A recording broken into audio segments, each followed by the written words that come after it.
The auction room smelled like expensive cigars and darker intentions. Michelle Brooks sat in the back corner, hidden behind a marble pillar, watching her entire life being sold to the highest bidder. Not her life exactly. Her father's debt. $10 million. A number so astronomical it might as well have been a death sentence. Her hands trembled in her lap. Her chest rose and fell with shallow breaths. She wore the only decent dress she owned. Black, simple, too thin for the air conditioning that made her skin prickle with goosebumps. The auctioneer's voice echoed through the room. $10 million in outstanding debt. The Brooks family estate, all assets, and contractual obligations included. Do I hear an opening bid?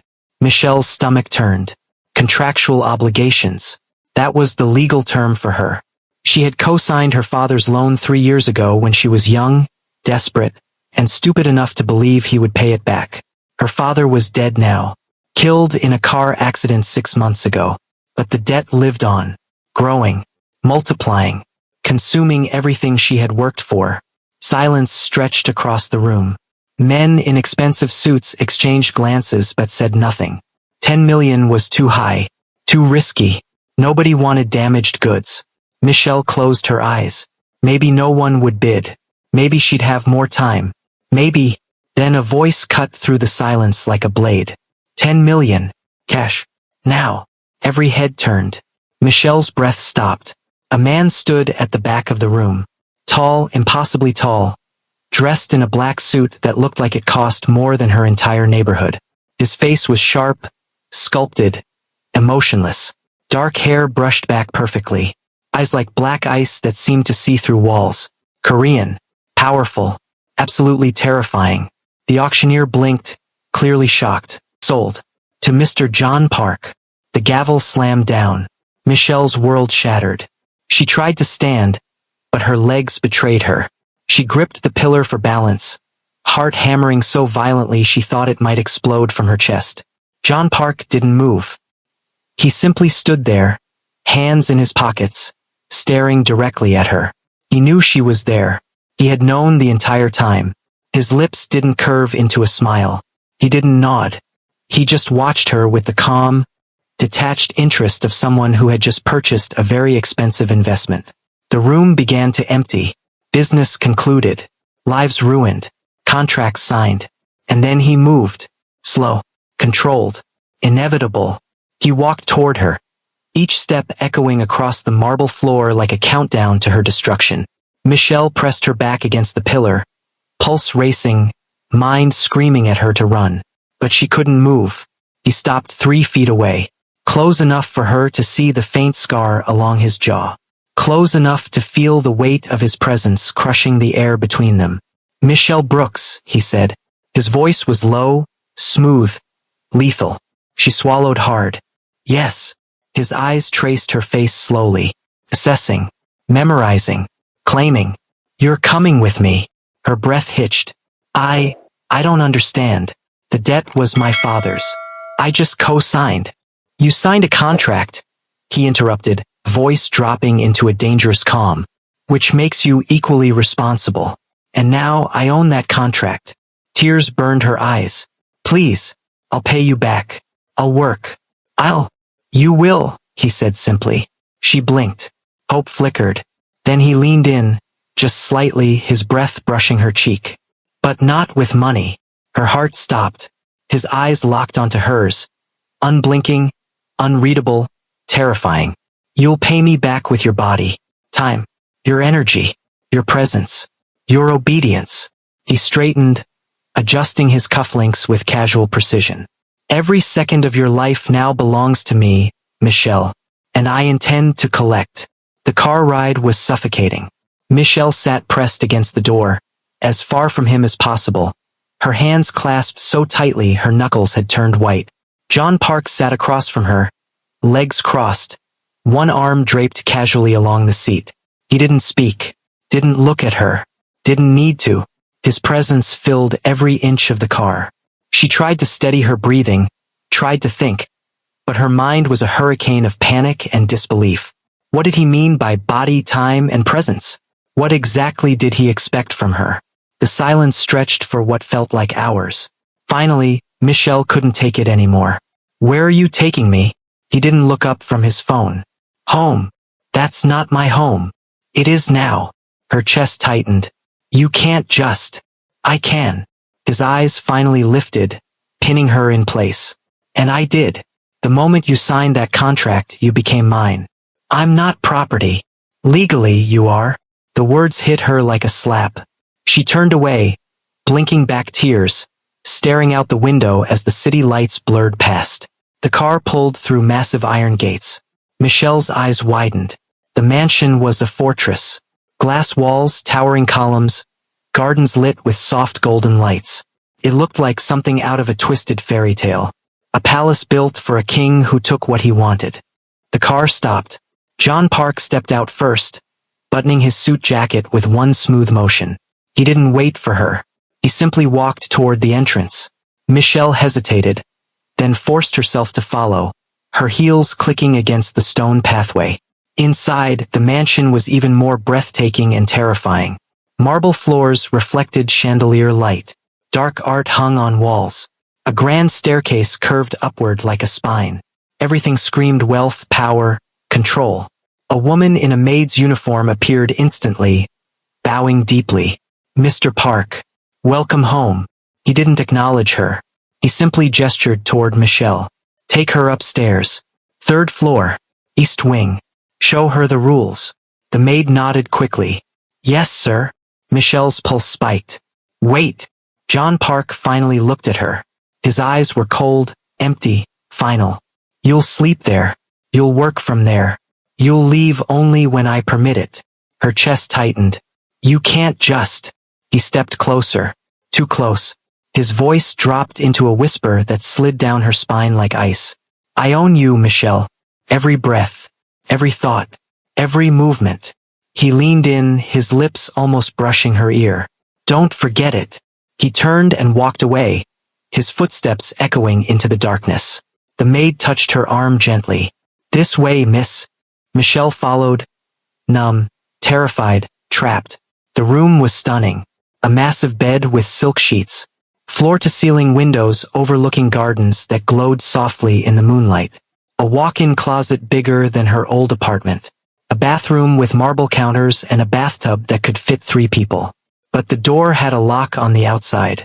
The maid, whose name was Sarah, handed Michelle a thick folder. Mr. Park's rules, she said softly, her expression sympathetic but resigned. You're expected to follow them exactly. Michelle opened the folder with trembling hands. Her eyes scanned the pages, each rule tightening the noose around her freedom. Rule 1.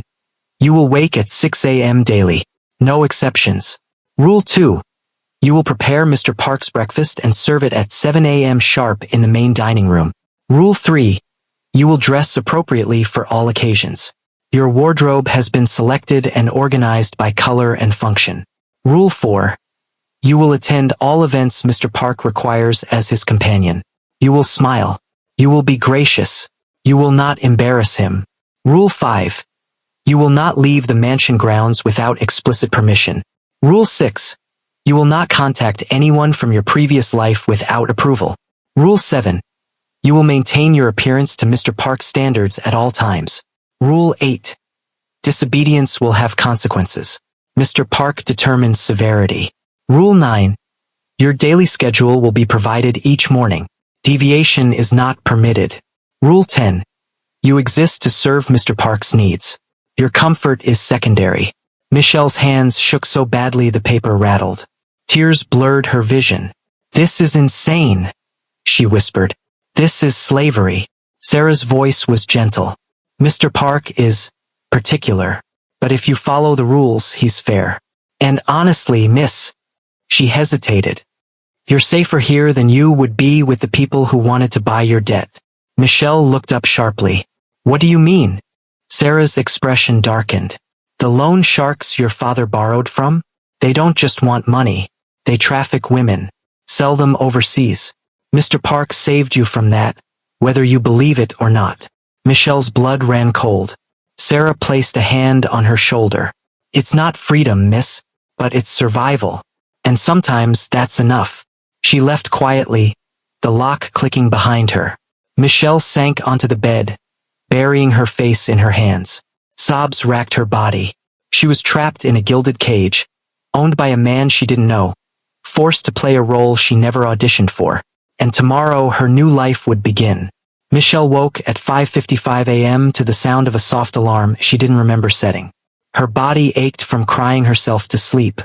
She dragged herself out of bed and stumbled into the massive kitchen at 6:30, still half asleep, staring at ingredients she barely recognized. The kitchen was immaculate, professional-grade appliances gleaming under soft lights. She found eggs, bread, butter. Simple. Safe. By 6:55, she had managed to prepare scrambled eggs, toast, and coffee. It wasn't fancy, but it was edible. At exactly 7 a.m., John Park entered the dining room. He didn't greet her. He didn't smile. He simply sat down at the head of the long table, unfolded his napkin with precise movements, and waited. Michelle set the plate in front of him, her hands trembling slightly. She could feel his eyes on her, assessing, judging. He stared at the food for a long moment. Then he picked up his fork and took a bite. Silence stretched like a tightrope. Michelle held her breath, waiting for his verdict. He set down his fork carefully. It's bland. Her face burned with humiliation. I'm sorry. I'm not a professional chef. I didn't ask for excuses. His voice was cold, flat. I asked for breakfast. Tears stung her eyes, but she refused to let them fall. She wouldn't give him the satisfaction. He stood, buttoning his suit jacket with one smooth motion. Tomorrow, do better. He walked out without another word. Michelle stood there, fists clenched at her sides, heart aching with anger and shame and something else she couldn't name. But then something inside her shifted, hardened. She wasn't going to break. Not for him. Not for anyone. If he wanted her obedience, he'd have to earn it. And if he wanted perfection, she'd show him exactly what she was capable of. Tomorrow would be different. Michelle woke at 5:30 a.m., wide awake and determined. She'd spent half the night researching breakfast recipes on her phone. Apparently, she was allowed internet access, just not social media or messaging apps. By 6:50, the dining room smelled like a five-star restaurant. French toast with caramelized bananas, perfectly poached eggs, fresh squeezed orange juice, coffee with the exact temperature and strength she'd noticed he preferred. At 7 a.m. sharp, John Park entered. He stopped in the doorway, his eyes flickering with surprise before his mask slid back into place. He sat. Michelle served him with exaggerated care, then stood back, hands clasped, waiting. He took a bite of the French toast, paused, took another. His eyes lifted to hers, unreadable. Better. One word. That's all she got. But Michelle smiled anyway. A small, victorious smile. Glad you approve, Mr. Park. Something flickered in his expression. Amusement, interest, then it was gone. But as he ate in silence, Michelle noticed something. His shoulders relaxed slightly. The hard line of his jaw softened just a fraction. He was enjoying it. When he finished, he set down his fork and looked at her directly for the first time since she'd arrived. You're capable of more than you pretend. She tilted her head, playful despite herself. Maybe I just needed the right motivation. His eyes narrowed. And what's that? She grinned. Proving you wrong. For a split second, just a split second, his lips almost curved. Almost. Then he stood, adjusting his cuffs. Don't get cocky, Michelle. You still have a long way to go. But as he left, she could have sworn she heard him murmur, well done. Michelle had fallen into a rhythm. Wake early. Perfect breakfast. Clean the kitchen. Wait for her daily schedule. Usually errands around the mansion, organizing his office, or preparing for upcoming events. It was exhausting, but it was also distracting. She didn't have time to think about her old life, her brother, her friends, everything she'd lost. On day 5, she brought John his breakfast, Eggs Benedict with hollandaise sauce she'd made from scratch. She set it down with a playful curtsy. Your Majesty's breakfast is served. He looked up sharply from his tablet, eyes narrowing. Are you mocking me? She bit back a smile. Would I dare? His jaw clenched, but there was something in his eyes. Something almost like amusement. Sit. She blinked. What? I said sit. You're eating with me this morning. Michelle hesitated, then sat across from him, confused. He pushed a second plate toward her. Apparently, the staff had prepared one for her too. Eat. I'm not hungry. I don't care. You're too thin.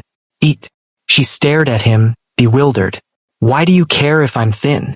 His eyes locked onto hers, intense, unreadable. Because you represent me now, and I don't own anything that looks weak or neglected.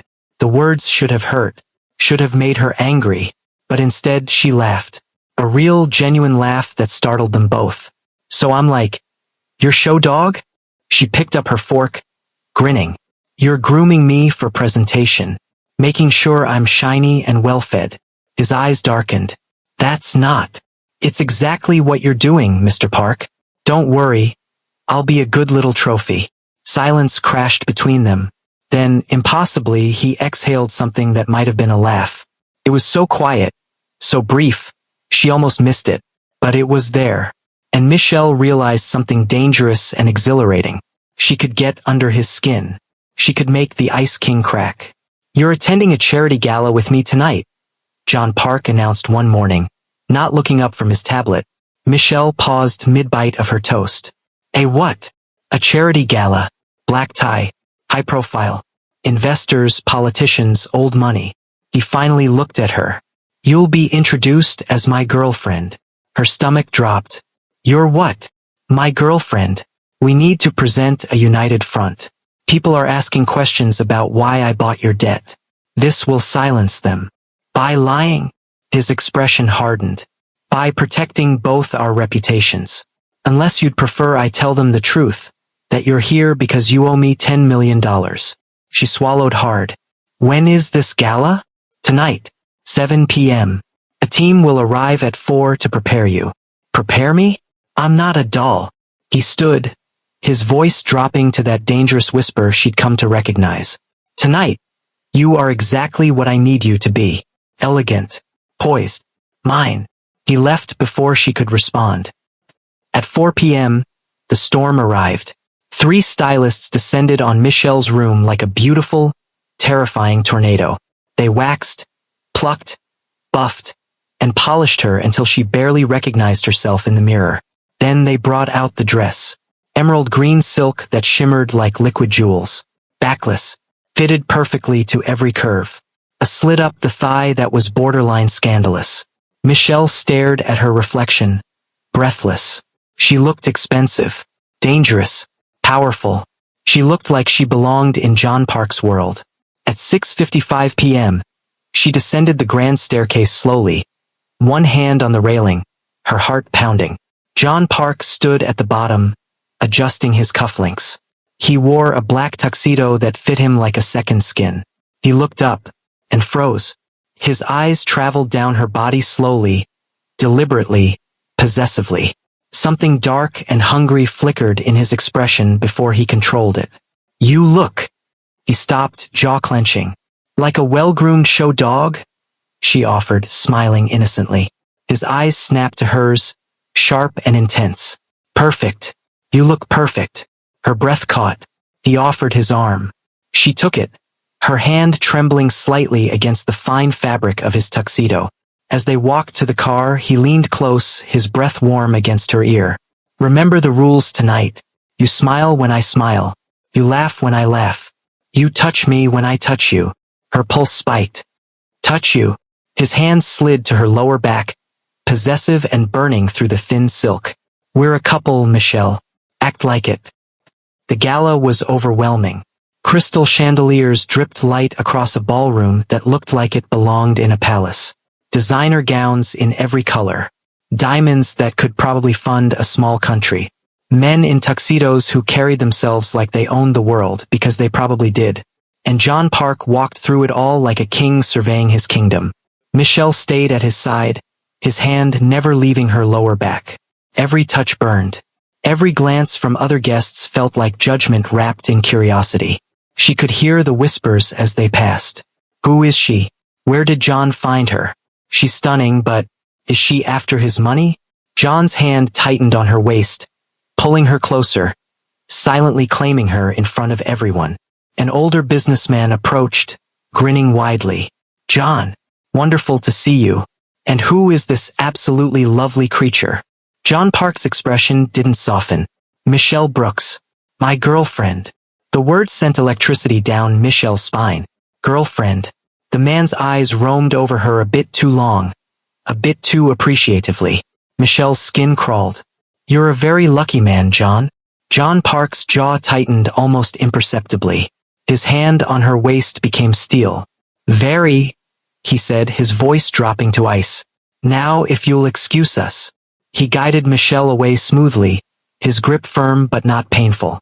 They moved through the crowd, John introducing her again and again. Each time Michelle played her part, smiled graciously, laughed softly at jokes that weren't funny, touched his arm at appropriate moments. She was a performer in a play she hadn't rehearsed for, and somehow, she was nailing every scene. But inside, her emotions were a storm. This was all fake, a performance. He didn't care about her. She was just another asset, another way to maintain his image. Then a younger man approached, late 20s, handsome in that all-American way, with an easy smile and confident stride. Excuse me, miss, would you like to dance? Before Michelle could even process the question, John Park's voice cut through the air like a blade. She's occupied. The man raised his hands apologetically. Sorry, I didn't realize she was with. Now you do. The man retreated quickly, clearly recognizing the danger in John's tone. Michelle turned to John, anger flashing in her eyes despite her performance. That was rude. That was necessary. Why? Afraid I'll embarrass you. His eyes bore into hers with an intensity that stole her breath. No. Then what? He stepped closer, his voice dropping to a whisper only she could hear. Because you're mine tonight, and I don't share what's mine. Her heart hammered against her ribs. Before she could respond, he took her hand and pulled her onto the dance floor.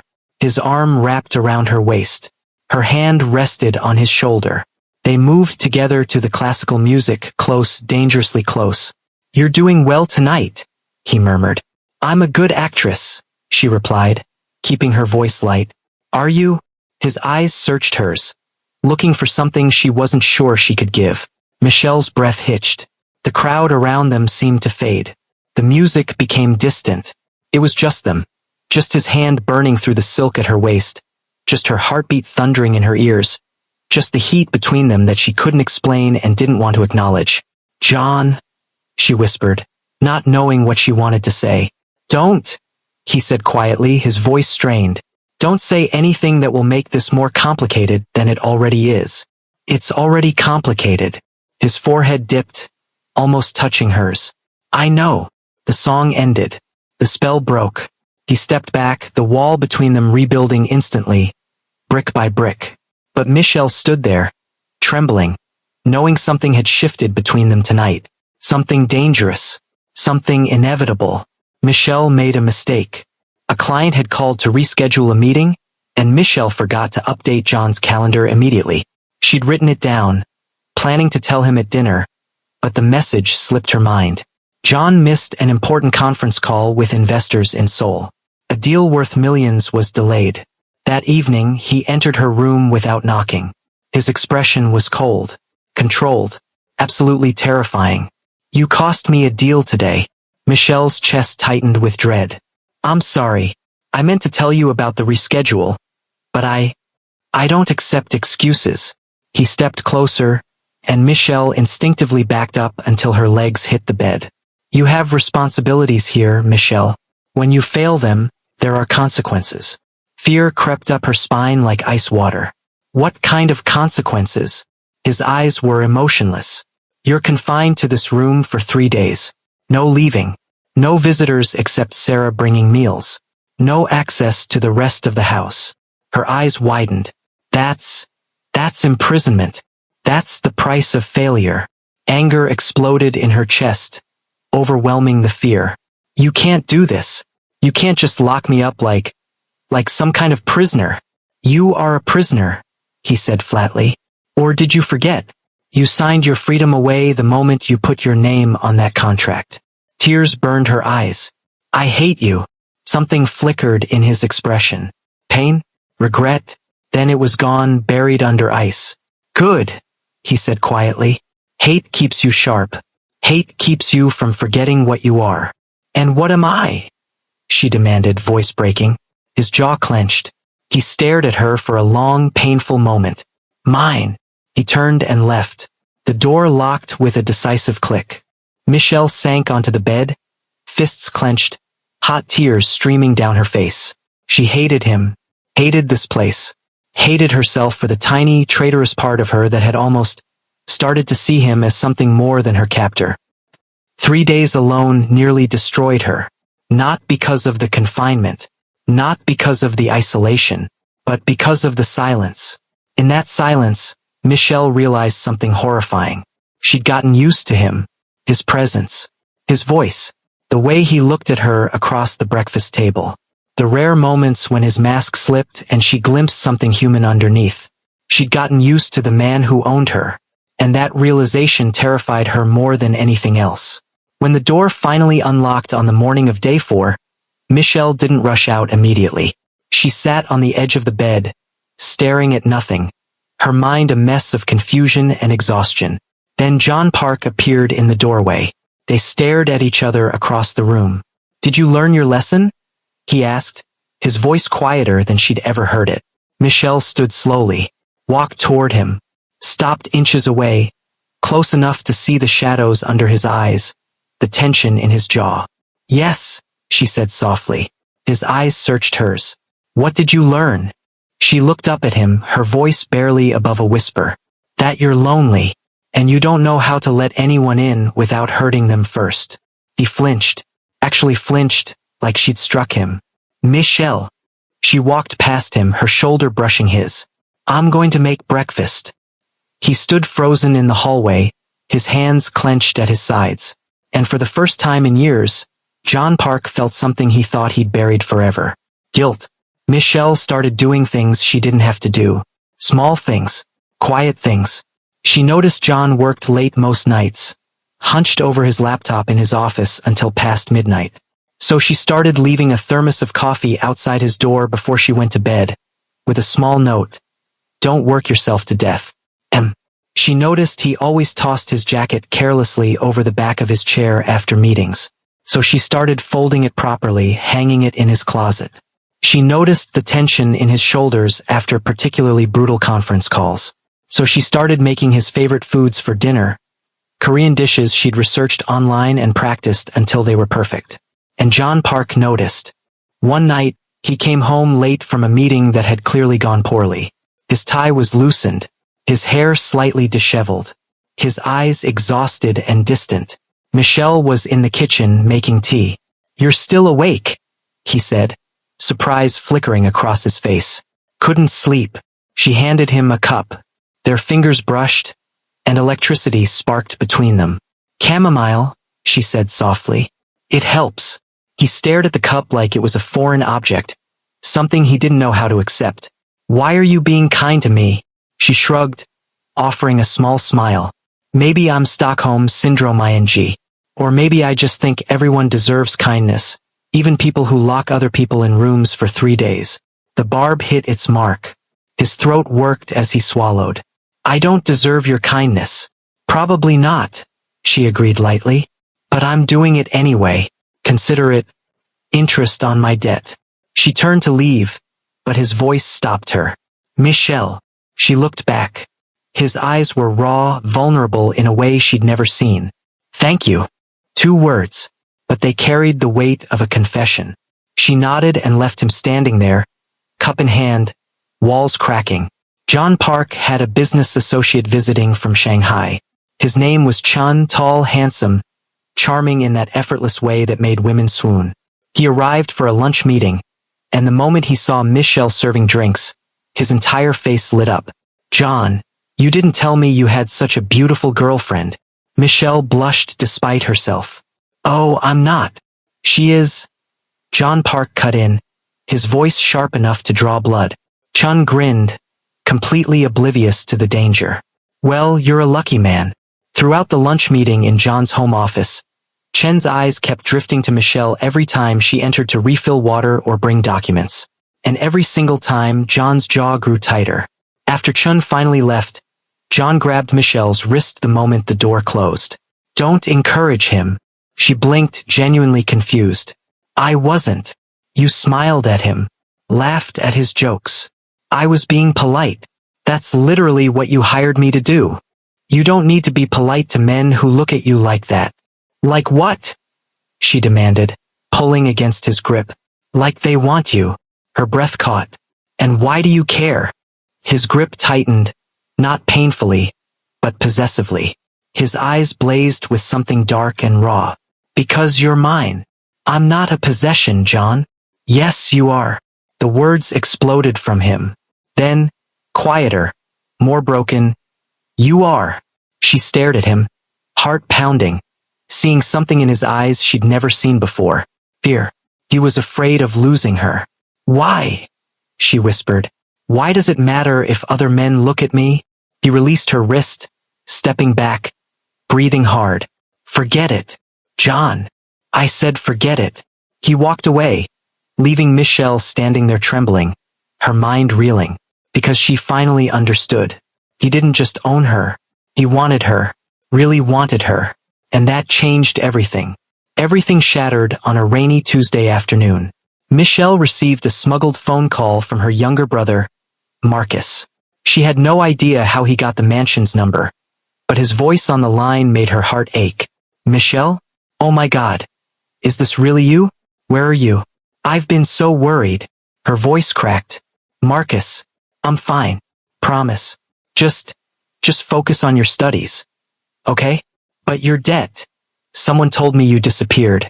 That you were taken by. It's handled. She interrupted, tears streaming down her face. Everything's fine. Don't worry about me. Michelle, please. Just tell me where you are. I have to go. I love you. Please, just trust me. She hung up quickly, pressing her hands to her face, sobs racking her body. John Park's voice came from the doorway, cold and sharp. Who was that? Michelle jumped, spinning around. No one. His eyes narrowed dangerously. Don't lie to me, Michelle. My brother, she admitted, wiping her tears angrily. He's worried about me. You're not allowed unsupervised contact with anyone from your previous life. That's Rule 6. Fury exploded in her chest like a supernova. He's my family, she screamed. He's scared. He doesn't know where I am or if I'm even alive. And whose fault is that? John's voice rose to match hers. Your father's debt put you here. Your choices led you to me. I didn't have a choice. Tears poured down her face. And you're my prison guard, my captor. You can control my time, my body, my presence, but you'll never own what I feel inside. Silence crashed between them like thunder. Then he moved. Fast. He closed the distance in 3 strides and grabbed her face with both hands, his eyes wild, desperate, terrified. What do you feel, Michelle? Tell me. I don't know, she sobbed. I hate you. I'm terrified of you. But somehow I say it, he demanded, his voice breaking. I care about you. The confession ripped from her throat. God help me, I do. And I hate myself for it. I hate that I wait for you to come home. I hate that I miss you when you're gone. I hate that some sick, twisted part of me actually looks forward to seeing you. She beat her fists against his chest, sobbing. I hate you for making me feel this way. He kissed her, hard, desperate, claiming. Michelle gasped against his mouth, and for 1 second, she froze. Then something inside her snapped. Her hands fisted in his shirt, pulling him closer, kissing him back with all the anger and confusion and desperate longing she'd been burying for months. His kiss was fire, possession, apology, desperation. When he finally pulled back, they were both breathing hard, foreheads pressed together.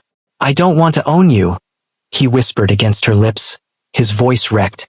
I want you to choose me, to stay because you want to, not because you're forced to. Michelle's eyes filled with fresh tears. How can I choose you when I'm your prisoner? When every moment of my life belongs to you. Pain flashed across his face, so raw it made her chest ache. Then I'll let you go. Her heart stopped. He stepped back, his hands falling away from her face. Tomorrow, I'll release you from the contract. You'll be free. Your debt forgiven. Your brother's education fully funded. You can go back to your life. Michelle couldn't breathe. John. Go to bed, Michelle. His voice was hollow, empty, defeated. He turned and walked out, closing the door softly behind him. She spent the entire night pacing her room, her mind a battlefield. She should take the freedom, run, never look back. But every time she imagined walking out those doors and never seeing John Park again, her chest ached with a pain she couldn't explain. He was cold, controlling, impossible, but he was also lonely, broken, desperate for connection in the only way he knew how. And somewhere between his rules and his rare smiles, his punishment and his unexpected vulnerability, she'd started to see him, really see him. By morning, she'd made her decision. She found John in his office, staring out the window at the sunrise. He looked exhausted, like he hadn't slept either. John. He didn't turn. Your release papers are on the desk. Sign them. You're free. She walked toward him slowly, her heart pounding. What if I don't want to be free? He finally turned, and the devastation in his eyes nearly broke her. Don't play games with me, Michelle. Not about this. I'm not playing. She stopped in front of him, searching his face. You said you don't want to own me. You want me to choose you. His breath hitched. So I'm choosing. His hands came up to cup her face, trembling. Why? After everything I've done to you. She smiled through her tears. Because somewhere between your impossible rules and your ridiculous breakfast standards, I saw past the ice. I saw a man who's terrified of being alone, who doesn't know how to ask for what he needs without taking it, who punishes himself more than he punishes anyone else. Michelle, I'm falling in love with you, she confessed, her voice shaking. And I don't know if that makes me strong or stupid or just completely insane, but it's the truth. He made a sound, half laugh, half sob. I'm falling in love with you too, he whispered, his forehead pressing against hers. I have been for weeks. Maybe from the moment you called me out for treating you like a show dog and made me laugh for the first time in years. She laughed through her tears. That's when you fell for me? Really? You were fearless. Sassy. You didn't let my control break you. His thumbs brushed her tears away. You fought back, made me smile, showed me kindness I didn't deserve. How could I not fall? He kissed her then, soft, gentle, like she was precious. When they pulled apart, she whispered, I need time, John, to trust this, to trust us, to know you can love me without trying to control me. I'll wait, he said immediately, as long as you need, forever if that's what it takes. She smiled, touching his face. Let's start with tomorrow, and see where it goes. Tomorrow, he agreed, pulling her close. For the first time since she'd entered his world, Michelle felt something she never thought possible. Hope. 6 weeks later, Michelle stood in the kitchen, humming while she prepared lunch, when arms wrapped around her waist from behind. You're supposed to be working, she said, smiling. John pressed a kiss to her neck. I am working. On us. She turned in his arms. Smooth. I try. Things had changed between them. The rules were gone. The locks removed. She was free to leave whenever she wanted. She chose to stay. Every morning, she woke up next to him. Not because she had to, but because she wanted to. They still fought, still challenged each other. But now it came from passion, not control.